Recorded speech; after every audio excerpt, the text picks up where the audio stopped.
C'est le chantier de tous les superlatifs. 83 mètres de haut, 375 de long et des kilomètres d'échafaudage érigés contre les arches de l'aqueduc de Roquefavour. Cette restauration colossale vise à stopper la dégradation naturelle de l'ouvrage.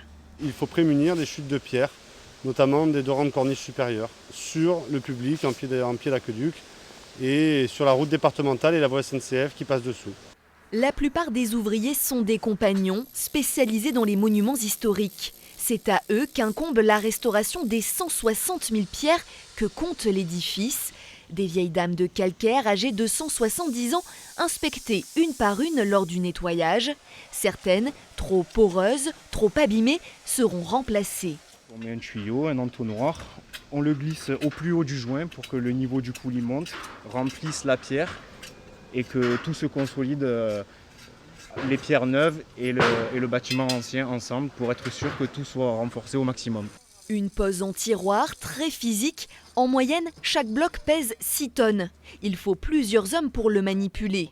On a donc des moyens de levage comme les ascenseurs qui nous permettent quand même d'approcher la pierre au maximum. Mais après, sinon, c'est beaucoup de bardage.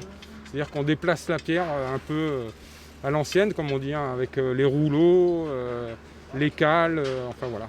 Des méthodes semblables à celles employées dans les années 1840, période à laquelle cet édifice a été construit. Aujourd'hui encore, l'aqueduc est toujours en service. Il achemine l'eau de la Durance jusqu'à Marseille.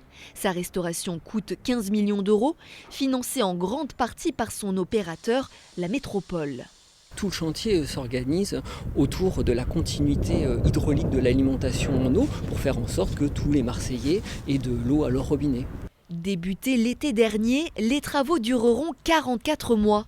Ils rendront de sa superbe à cet aqueduc en pierre de taille, le plus haut du monde.